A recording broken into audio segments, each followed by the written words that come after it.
नमस्कार दोस्तों, आपका हिमालय एकेडमी के यूट्यूब चैनल में स्वागत है। और हम टॉपिक कर रहे थे 10th क्लास का ज्योग्राफी का टॉपिक जल संसाधन। कल हमने की थी भारत की बहुउद्देशीय परियोजनाएं और राजस्थान की माहिबजाज सागर बांध और चंबल परियोजना की बात की थी। और आज हमें करना है उसी क्रम में हमारी राजस्थान की इवन भारत की इवन एशिया की सबसे बड़ी सिंचाई परियोजना, जिसका नाम है इंदिरा गांधी सिंचाई परियोजना।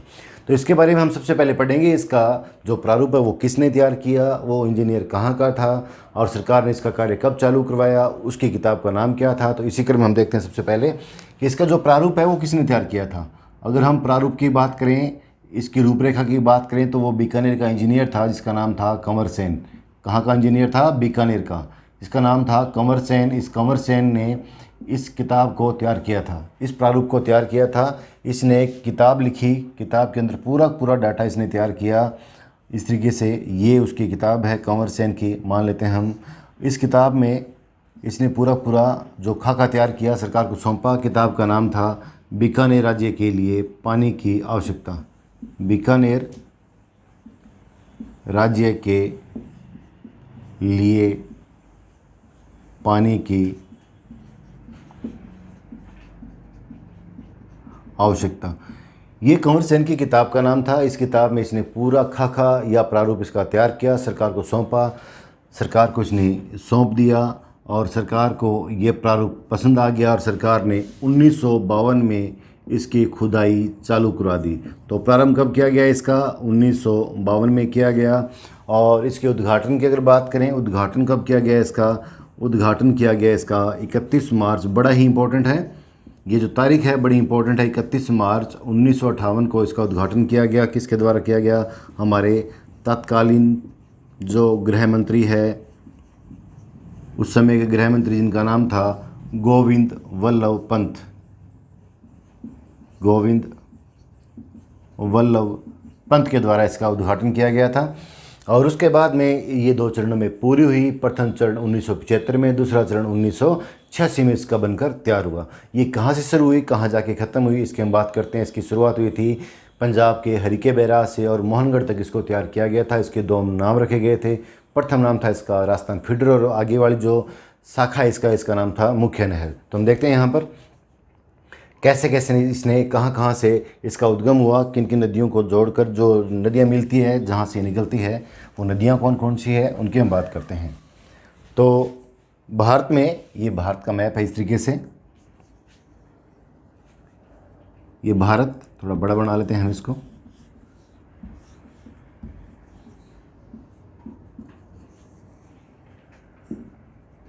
ऊपर जो राज्य पड़ता है इसका नाम है जम्मू कश्मीर। यहाँ जो राज्य पड़ता है इसका नाम है पंजाब। इधर जो राज्य पड़ता है, हमारा स्टेट पड़ता है, इसका नाम है हिमाचल प्रदेश। और नीचे जो राज्य पड़ता है हमारा, ये है राजस्थान। तो दोस्तों, ये 3 स्टेट की हमने बात की है, हिमाचल प्रदेश, पंजाब और राजस्थान। इनकी हमें ज़रूरत है इंदिरा गांधी सिंचाई परियोजना को समझने के लिए। तो ये हिमाचल प्रदेश है, ये पंजाब है, नीचे है राजस्थान। यहाँ से एक नदी आती है इस तरीके से, ये है चीन, और इस नदी का नाम है सतलज नदी। सतलज नदी जिस नदी में जाके गिरती है, इस नदी का नाम है सिंधु नदी। सिंधु नदी इसमें सतलज नदी में एक नदी और आके मिलती है पंजाब के अंदर, ये रही। इस नदी का नाम है व्यास नदी। व्यास नदी, और दोनों का जहाँ संगम होता है, इस जगह का नाम है हरिके बैराज। हरिके बैराज, और ये पड़ता है फिरोज़पुर ज़िले के अंदर। फिरोज़पुर, और ये राज्य कौन सा है? पंजाब। तो दोस्तों, इस तरीके से ये सतलज नदी, ये व्यास नदी, दोनों का संगम स्थल वाला एरिया हरिके बैराज, फिरोज़पुर ज़िला, पंजाब। दोनों नदियों के संगम स्थल से एक नदी का उद्गम होता है, उस नदी का नाम है, नहर का उद्गम होता है, उस नहर का नाम है आपका इंदिरा गांधी सिंचाई परियोजना या राजस्थान नहर। यहाँ से नहर निकलती है इस तरीके से, राजस्थान में प्रवेश करती है और राजस्थान में आगे बढ़ने के बाद में ये यहाँ के समाप्त होती है। ये है स्थान मोहनगढ़। मोहनगढ़ जो स्थान है ये पड़ता है जैसलमेर में। इसे बाद में आगे और बढ़ाया गया और इसे कहाँ तक लाया गया? बाड़मेर तक लाया गया। इस स्थान का नाम है 0 पॉइंट। या इसे कहा जाता है गडरा रोड। और ये 0 पॉइंट या गडरा रोड किस ज़िले के अंदर पड़ता है? ये पड़ता है बाड़मेर में। बाड़मेर में है। तो इसका उद्गम होता है व्यास और सतलज के संगम स्थल से। हरिके बे राजस्थान का नाम है। यहाँ से निकलने के बाद में राजस्थान में प्रवेश करती है। राजस्थान में मोहनगढ़ तक इसको तैयार किया गया है। मोहनगढ़ कहाँ पड़ता है? जैसलमेर में। उसके बाद में वर्तमान में इसको आगे बढ़ा दिया गया है बाड़मेर में। कहाँ तक? 0 पॉइंट या गडरा रोड तक इसको बढ़ा दिया गया है। हमें ये देखना है कि इसकी कुल लंबाई कितनी है और ये किस किस चरणों में पूरी हुई और इनके नाम क्या क्या हैं। तो इस राजस्थान को हम थोड़ा जूम कर लेते हैं, उसी हिसाब से इसको हम पढ़ते हैं। तो इसे हम यहाँ से एक बार रफ कर देते हैं। राजस्थान का डायग्राम बड़ा बनाते हैं अपने। ये है राजस्थान। राजस्थान मैंने आपको बताया इस तरीके से। ये जो ज़िला पड़ता है इस ज़िले का नाम है हनुमानगढ़। ये जो ज़िला पड़ता है इसका नाम है श्रीगंगानगर। आगे जो ज़िला पड़ता है इस ज़िले का नाम है बीकानेर। आगे वाला ज़िला है इस ज़िले का नाम है जैसलमेर। और लास्ट ज़िला पड़ता है इस ज़िले का नाम है बाड़मेर। ये है सतलज नदी, ये है व्यास नदी, ये पूरा पड़ता है पंजाब। ये है हरिके बैराज, फिरोज़पुर ज़िला। यहाँ से आईजीएनपी का उद्गम होता है। ये निकलती है आईजीएनपी, यहाँ तक पड़ता है पंजाब। आगे आता है हरियाणा और ये आता है राजस्थान का पहला ज़िला हनुमानगढ़। हनुमानगढ़ में प्रवेश करती है। उसके बाद में ये जाती है गंगानगर ज़िले में, फिर जाती है बीकानेर ज़िले में। बीकानेर ज़िले में ये जो गांव आता है इसका नाम है सत्तासर गांव। सत्तासर गांव आता है। उसके बाद में आगे बढ़कर ये चली जाती है जैसलमेर में और जैसलमेर में यहाँ जाकर इसको समाप्त कर दिया गया था। इस जगह का नाम है मोहनगढ़। मोहनगढ़ और ये ज़िला है जैसलमेर। इसकी कुल लंबाई की अगर हम बात करें, कुल लंबाई है 649 किलोमीटर। इसकी लंबाई राजस्थान से पहले कितनी है और राजस्थान में कितनी है, दोनों चीज़ें हम देखते हैं। इसकी लंबाई की हम बात करें यहाँ पर, ये जो लंबाई है राजस्थान से पहले, ये लंबाई है 169 किलोमीटर। कई किताबों में आपको मिलता है इसकी लंबाई 169 किलोमीटर पड़ती है पंजाब में, 14 किलोमीटर पड़ती है हरियाणा के अंदर और बाकी पड़ती है राजस्थान के अंदर। इसमें हम क्रमवार देखें तो जो पहला स्टेशन आता है इसका एक हेड आता है जिसे कहा जाता है मसीता वाली हेड। हनुमानगढ़ में जो पड़ता है इस जगह का नाम है मसीता वाली हेड आता है। 2 कस्बे आते हैं गंगानगर के अंदर। पहला आता है सूरतगढ़, दूसरा आता है अनूपगढ़। पहला आता है सूरतगढ़ और दूसरा आता है अनूपगढ़। दोनों ही पड़ते हैं गंगानगर में। उसके बाद बीकानेर में जो गांव आता है ये लिखा पड़ा है यहाँ पर, यह है सत्तासर गांव, पुगल तहसील। सत्तासर गांव, पुगल, बीकानेर ये है। उसके बाद में आगे बढ़कर जाती है जैसलमेर में मोहनगढ़ तक। और ये इसका जो प्रारूप था वो है जिसके बारे में हमने चर्चा की है। इसकी लंबाई राजस्थान से पहले है 169 किलोमीटर। और उसके बाद में यहाँ तक देखें हम, इसकी लंबाई है राजस्थान में 35 किलोमीटर। अगर हम 14 किलोमीटर माइनस करते हैं तो राजस्थान में बचती है लगभग 19 या 20 किलोमीटर। फिर भी हम देखते हैं ये जो लंबाई है जहाँ से प्रवेश करती है इस गाँव का नाम है सारणी गाँव। राजस्थान के हनुमानगढ़ के सारणी गाँव से, और कई किताबों में लिखा आता है साबुआणा, या जो टिब्बी तहसील का साबुआणा गाँव है वहाँ से प्रवेश करती है। कई जगह ये सारणी गाँव जो लिखा है टिब्बी तहसील के अंदर आता है, यहाँ से राजस्थान में प्रवेश करती है। उसके बाद में मिस्तावली हेड है, यहाँ तक इसकी लंबाई है 35 किलोमीटर। उसके बाद में मिस्तावली हेड से लेकर ये जो आपका पुगल है, सत्तासर गाँव है, यहाँ तक इसकी लंबाई पड़ती है। ये जो लंबाई है इसकी, ये लंबाई पड़ती है 189 किलोमीटर। और उसके बाद में इस सत्तासर गाँव से लेकर इस मोहनगढ़ तक जो लंबाई है ये पड़ती है 256 किलोमीटर। तो दोस्तों इस तरीके से इसकी लंबाई 169 किलोमीटर राजस्थान से पहले है, 35 किलोमीटर मिस्तावली हेड तक पड़ती है, ये रही यहाँ तक। उसके बाद में सत्तासर गाँव तक पड़ती है, इसकी लंबाई 189 किलोमीटर और आगे लंबाई है इसकी 256 किलोमीटर। अगर इसे जोड़ें तो लंबाई बनेगी 649 किलोमीटर। देख लेते हैं हम।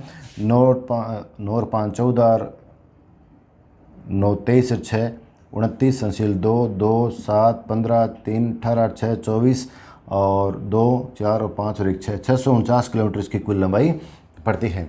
तो आपको सिर्फ इतना याद करना है कि राजस्थान से पहले इसकी लंबाई 169 किलोमीटर है और राजस्थान के मिस्तावली हेड तक लंबाई इसकी 35 किलोमीटर है।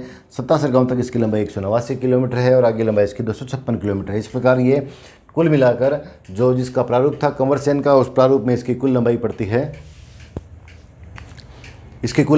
है 649 किलोमीटर। यह है इसकी कुल लंबाई। हमें इसके नाम की चर्चा करनी है। इसके नाम क्या क्या हैं? 2 नाम हैं इसके। तो इस लंबाई को हम मिटाकर यहाँ इनके नामों की चर्चा करते हैं, क्या क्या नाम है।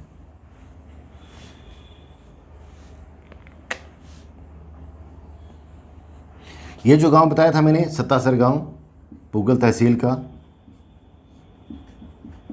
सत्तासर गांव, और ये बताया था मैंने आपको मोहनगढ़। ये दोनों बहुत ही ज़रूरी हैं।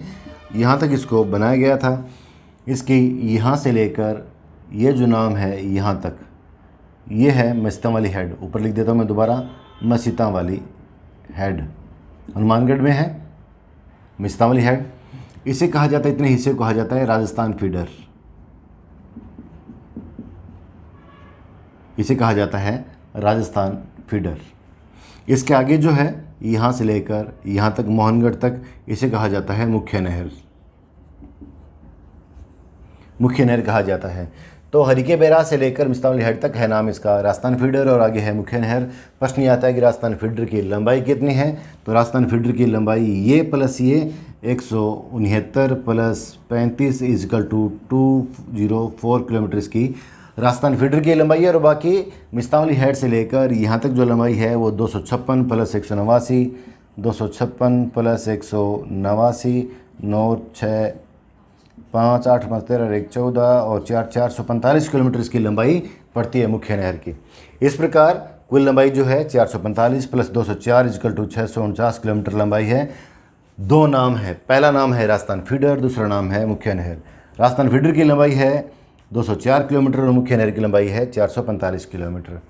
इनका कार्य जो 2 चरणों में पूरा हुआ, 2 चरणों में कब कब पूरा हुआ उसकी हम चर्चा करते हैं। पहला चरण जो है इसका यहाँ से शुरू हुआ और पूरा कहाँ हुआ? सत्तासर गांव तक पूरा हुआ।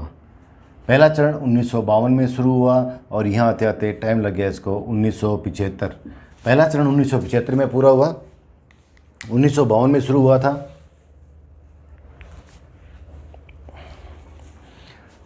1952 से लेकर 1975 तक ये प्रथम चरण या फर्स्ट फेज इसका कंप्लीट हो गया। अगले चरण के अंदर ये सत्तासर गांव से लेकर जो मोहनगढ़ पड़ता है यहाँ तक, ये मोहनगढ़ है, ये इसका सेकंड चरण पूरा होता है यहाँ पर। इस प्रकार दोस्तों ये आपका जो है इसकी कुल लंबाई और इसकी कुल जो चरण है वो आगे, इनके जो नाम हैं वो आगे। पहला चरण 1975 में पूर्ण होता है। कहाँ तक पूरा होता है? सत्तासर गांव तक। दूसरा चरण जो पूरा होता है मोहनगढ़ तक पूरा होता है और ये होता है 1986 में। लिखा नहीं हमने, लिख लेते हैं यहाँ पर। 1986 में ये इसका चरण पूरा होता है। तो जो कंवर सेन ने प्रारूप तैयार किया था वो 1986 तक आकर पूरा हो चुका था। आगे हम बात करते हैं। इसे आगे बढ़ाया गया था यहाँ से लेकर, मोहनगढ़ से लेकर, और ये शाखा वर्तमान में यहाँ तक आ गई। इस ज़िले का नाम क्या है? बाड़मेर है और इस जगह का नाम है 0 पॉइंट। इसे कहा जाता है 0 पॉइंट या इसे कहा जाता है गड्रा रोड। गड्रा रोड है कहाँ पर? ये बाड़मेर में। इसे यहाँ तक बढ़ाया गया था। इस शाखा का पहले नाम था बरकतुल्ला खान मुख्य नहर। इसका नाम था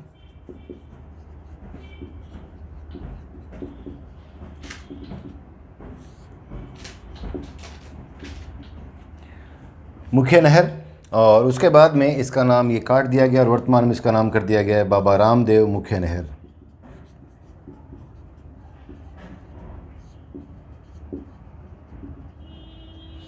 बाबा रामदेव मुख्य नहर कर दिया गया है। अब वर्तमान में ये यहाँ से निकलती है हनुमानगढ़ मुख्य जो शाखा है इसकी, उसकी बात कर रहा हूँ। वैसे तो कुल मिला के 9 जिलों को जल की आपूर्ति करती है ये।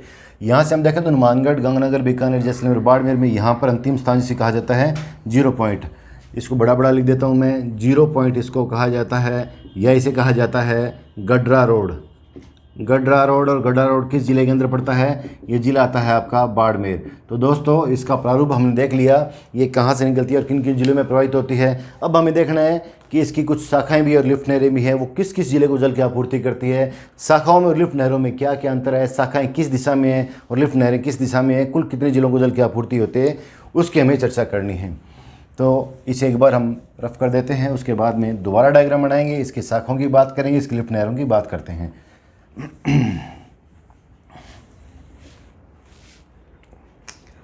वापस वही, ये है राजस्थान, इस तरीके से ये पड़ता है हनुमानगढ़, ये पड़ता है गंगानगर, ये है बीकानेर। मैं शॉर्ट में लिखता हूँ, ये है हनुमानगढ़, ये है GNG गंगानगर, ये पड़ता है बीकानेर, और ये पड़ता है आपका जैसलमेर, और ये पड़ता है आपका बाड़मेर। बाड़मेर हमें ज़रूरत पड़ेगी, नीचे जो ज़िला पड़ता है यहाँ पर, ये ज़िला है चूरू, ये ज़िला है चूरू, और यहाँ इसके नीचे पड़ता है, इस ज़िले का नाम है नागौर, नागौर, और यहाँ जो ज़िला पड़ता है इस ज़िले का नाम है जोधपुर, जोधपुर।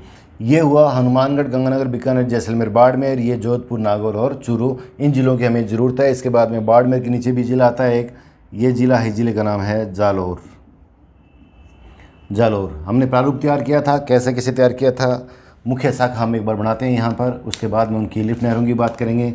ये आती है सतलज नहर, ये आती है व्यास नदी, ये सतलज नदी, व्यास नदी, ये हरिके बैराज, ये पंजाब, यहाँ से निकलती है पंजाब, हरियाणा, उसके बाद में हनुमानगढ़ ज़िले में ये आता है मिस्तावली हेड, उसके बाद में सूरतगढ़, उसके बाद में अनूपगढ़, उसके बाद में मुख्य जो गाँव आता है सत्तासर गाँव, ये रहा बीकानेर में है। उसके बाद में आगे शाखा बढ़ती है, ये आती है जैसलमेर में, और जैसलमेर में स्थान का नाम है मोहनगढ़। आगे चलते हैं, आगे इसे और बढ़ाया गया था वर्तमान में, और ये आता है बाड़मेर के यहाँ पर, इस स्थान का नाम है गड्रा रोड या 0 पॉइंट। इस प्रकार इसे आगे बढ़ाया गया था,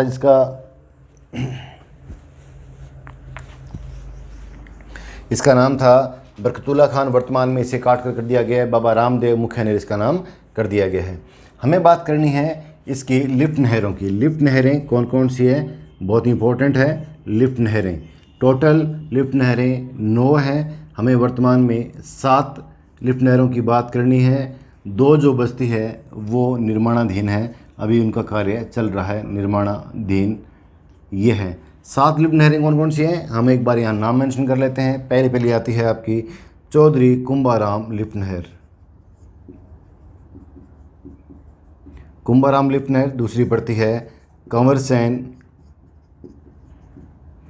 लिफ्ट नहर। तीसरी पड़ती है पन्नालाल बारूपाल लिफ्ट नहर। चौथी पड़ती है आपकी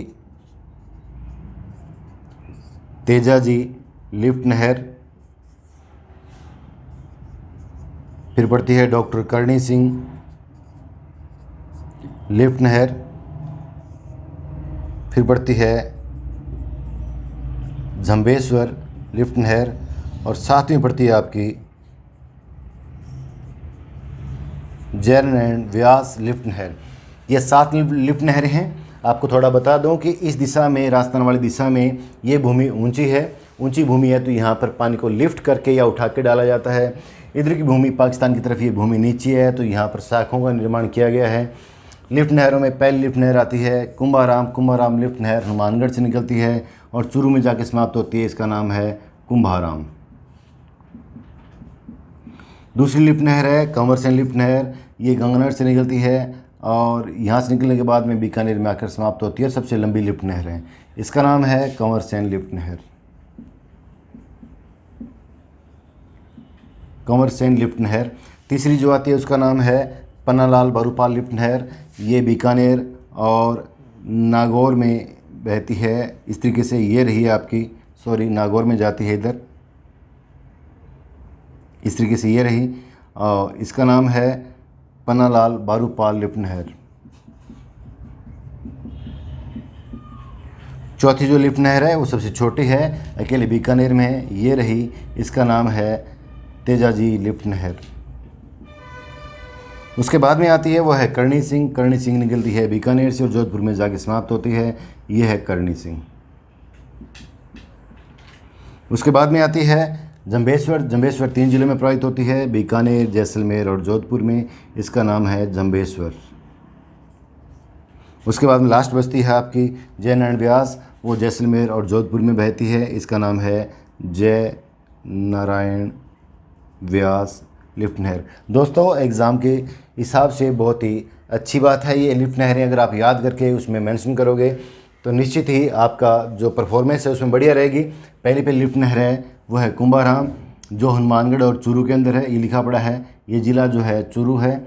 और दूसरी जो है वो है कंवरसेन, जो आपके गंगानगर और बीकानेर के अंदर है। तीसरी है आपकी पन्नालाल बारूपाल, जो बीकानेर और नागौर के अंदर है। चौथी आपकी तेजाजी और अकेले सिर्फ बीकानेर में पड़ती है। उसके बाद में आती है करणी सिंह, जो है आपके बीकानेर और जोधपुर के अंदर। उसके बाद में पड़ती है जंबेश्वर, 3 जिलों के अंदर है, बीकानेर, जैसलमेर और जोधपुर के अंदर। लास्ट है जयनारायण व्यास, जो अकेले जैसलमेर और जोधपुर में पड़ती है। बात यह है कि सबसे लंबी लिफ्ट नहर कौन सी है, तो सबसे लंबी की बात करें तो वो आती है कंवरसेन। सबसे लंबी लिफ्ट नहर की बात करें तो कंवरसेन, सबसे छोटी की बात करें तो ये आता है तेजाजी लिफ्ट नहर, सबसे छोटी लिफ्ट नहर है। तो ये हमने 7 लिफ्ट नहरों की बात कर ली।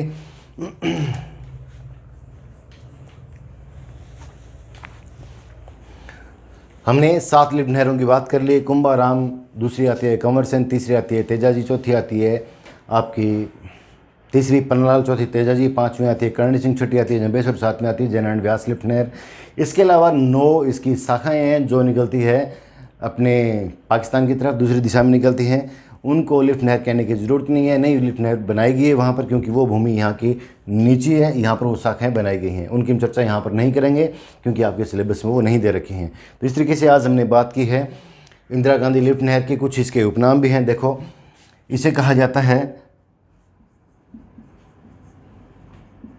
राजस्थान की मरुगंगा, या इसे कहा जाता है राज्य की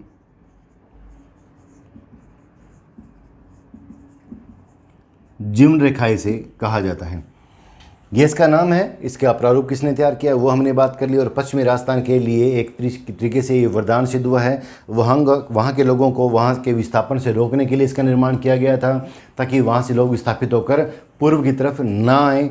और वर्तमान में वहाँ के लोगों को सिंचाई के लिए, पेयजल के लिए पानी उपलब्ध ये करवाती है। कुल मिला के 9 जिलों को इसका जल मिलता है। आप यहाँ भी काउंट कर सकते हो।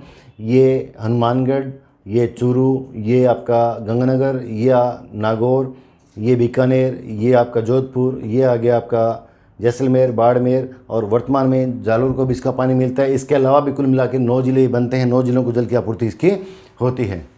तो ये रहा। इसके अलावा झुंझुनू जिले को भी एक शाखा जाती है, हम यहाँ करेंगे नहीं, झुंझुनू जिले को भी इसकी एक शाखा जाती है। इस हिसाब से 9 जिले यहाँ पर बनते हैं। तो ये रही हमारी इंदिरा गांधी सिंचाई परियोजना। अब बात करेंगे बिशलपुर बांध।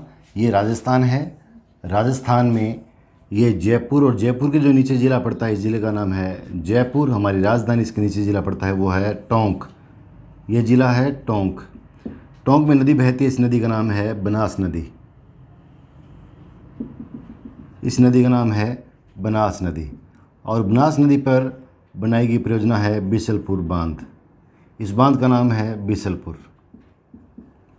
इसका निर्माण किया गया था 1997-98 में इसका निर्माण किया गया था।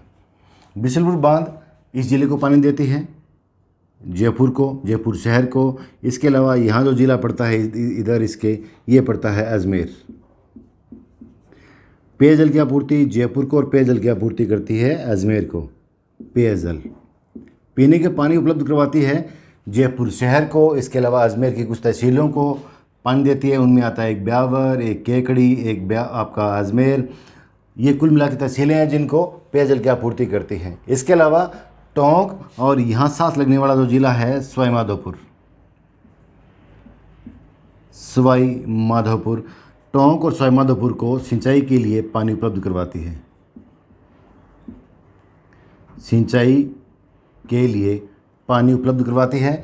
बिशलपुर बांध जो बना हुआ है, कस्बा है टोडा रायसिंह, यहाँ पर बना हुआ बांध है। अभी वर्तमान में यहाँ पर बिशलपुर अभयारण्य भी बनना संभावित है या प्रस्तावित है। हमने देखा कि बिनास नदी टोंक में टोडा रायसिंह के पास बिशलपुर बांध बना हुआ है, और इसका निर्माण 1997-98 में हुआ था। और इसमें जयपुर शहर को प्लस अजमेर की कुछ तहसीलों को पेयजल की आपूर्ति होती है। इसके अलावा टोंक और सवाई माधोपुर को सिंचाई के लिए जल मिलता है। और वर्तमान में यहाँ पर जो है बिशलपुर अभयारण्य बनना प्रस्तावित है। तो ये भी आपका बिशलपुर बांध पूरा होता है। अब हमें बात करनी है छोटी छोटी कुछ परियोजनाएं हैं राजस्थान की, उनके बारे में चर्चा करनी है। तो वो भी हम देखते हैं कौन कौन सी परियोजनाएं आती हैं। हम मैप के सहारे से कोशिश करेंगे समझने की, ताकि जल्दी आपको याद हो जाए। हम राजस्थान का मैप थोड़ा बड़ा बनाने की कोशिश करते हैं। ये राजस्थान है। राजस्थान में यहाँ जो ज़िला पड़ता है, इस ज़िले का नाम है प्रतापगढ़। प्रतापगढ़। इस प्रतापगढ़ में एक परियोजना है, एक बांध है। इस बांध का नाम है जाखम बांध। जाखम बांध। जाखम बांध जो है वो पड़ता है छोटी सादड़ी तहसील में।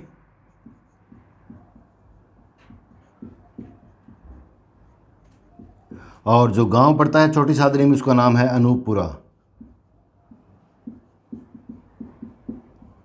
अनूपपुरा।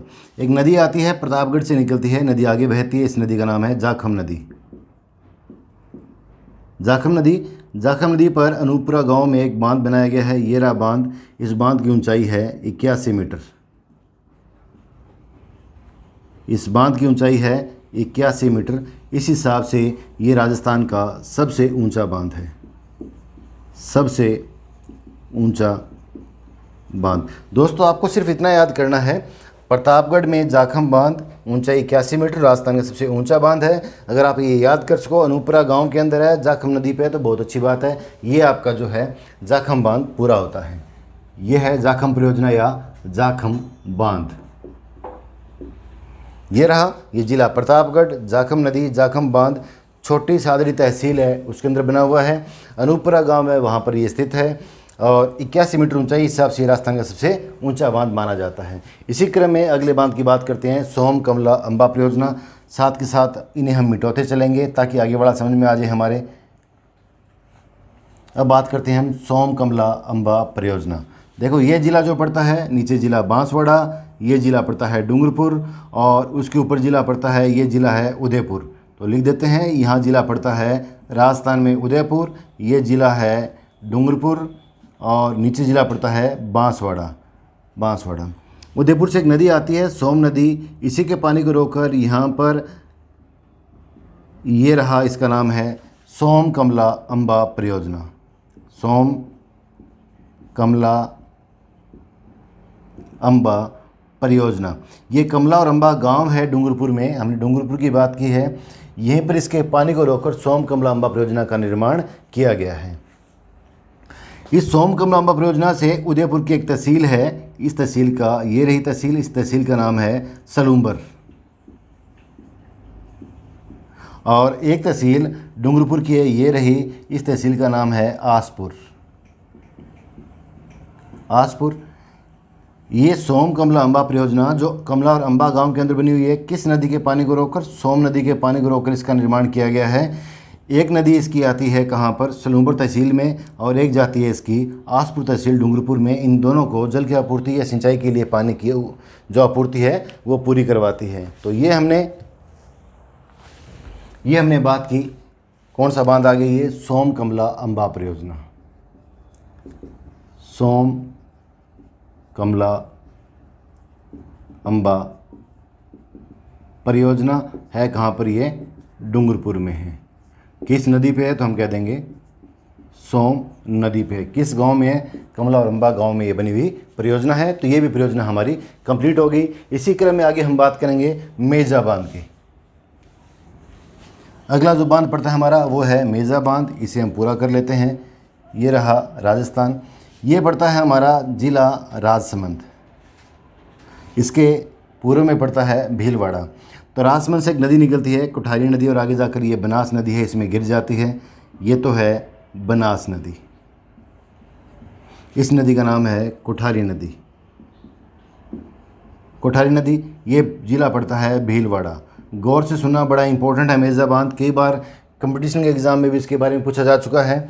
और ये जिला पड़ता है राजसमंद। यहाँ पर ये जो बांध बना हुआ है इसका नाम है मेजा बांध। मेजा बांध है ये, मैं से मेजा और मैं से मत्स्य पालन के लिए जाना जाता है। मत्स्य पालन के लिए जाना जाता है। तो ये रहा आपका मेजा बांध। लिख देते हैं यहाँ तीसरा जो पड़ता है, पहला जाखम, दूसरा सोम कमला अम्बा, और तीसरा है मेजा बांध। मेजा बांध, मैं से मेजा और मैं से मत्स्य पालन, और ये पड़ता है कोठारी नदी पर भीलवाड़ा में मांडलगढ़ कस्बा है, उसके पास ये पड़ता है। तो ये रहा तीसरा आपका मेजा बांध। दोबारा समझ लो आप, ये ज़िला पड़ता है इधरवाड़ा, ये ज़िला है भीलवाड़ा, ये नदी जा रही, इस नदी का नाम है बनास नदी, इसमें एक नदी आके गिर रही, ये रही, इस नदी का नाम है कोठारी नदी। और ये भीलवाड़ा में बांध बना हुआ है मेजा बांध, मांडलगढ़ कस्बे के पास। मैं से मेजा और मैं से मत्स्य पालन के लिए जाना जाता है। ये रहा आपका मेजा बांध। आगे हम बात करते हैं आगे वाले बांध की, जो है पाली के अंदर। इसके राजमंद के इधर पड़ता है जिला पाली। पाली में एक नदी बहती है, ये रही नदी, इस नदी का नाम है ज्वाई नदी। ज्वाई नदी में यहाँ पर एक बांध बना हुआ है, बांध का नाम है आपका ज्वाई बांध।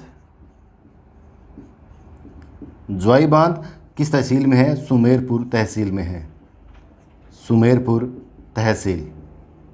इसे कहा जाता है, ज्वाई बांध को कहा जाता है मारवाड़ का अमृत सरोवर। अमृत सरोवर कहा जाता है। बस इसका इतना ही है।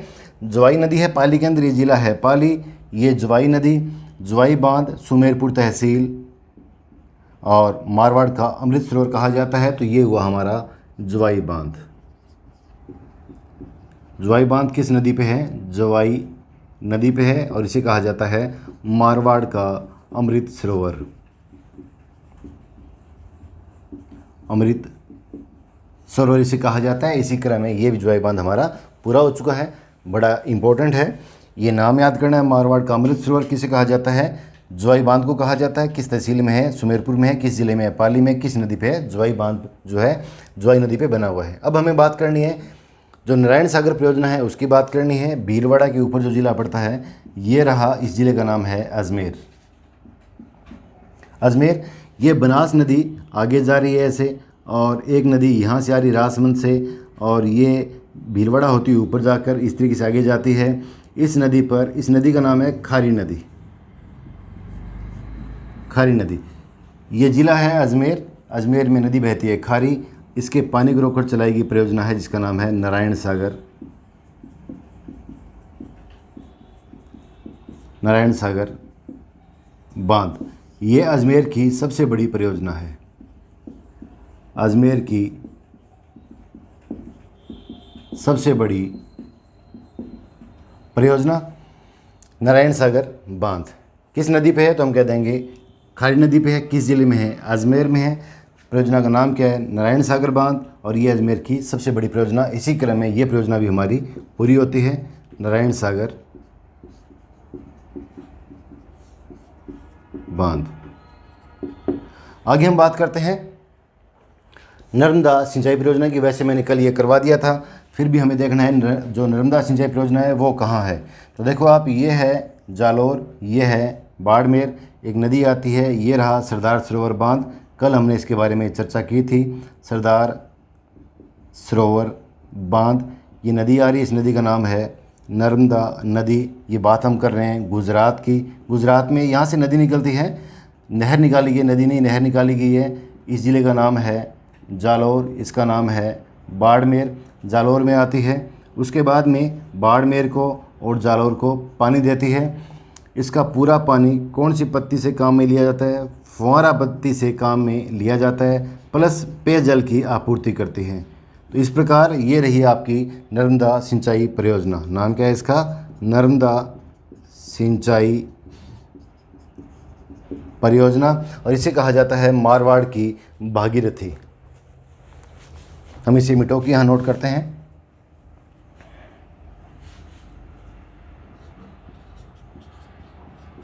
नर्मदा सिंचाई परियोजना, इसे कहा जाता है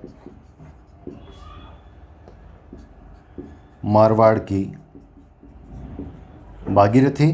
दो जिलों को जल की आपूर्ति करती है।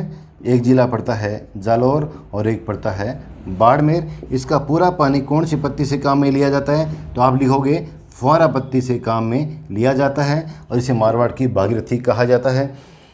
जालोर बाड़मेर, इसके अलावा थोड़ा सा पानी इसको सिरोही जिले को भी पेयजल के लिए दिया जाता है। इसी क्रम में ये परियोजना भी हमारी पूरी होती है। अब आती है छिदमुख नहर परियोजना। छिदमुख नहर परियोजना ये रहा आपका हनुमानगढ़ और ये रहा आपका चूरू।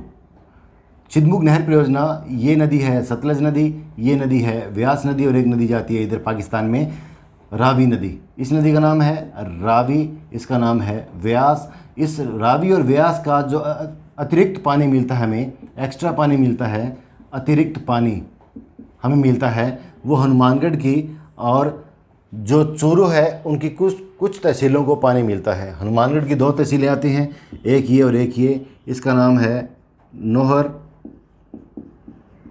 और इसका नाम है भादरा। चूरू की 2 तहसीलें हैं, एक का नाम है तारानगर और एक का नाम है राजगढ़।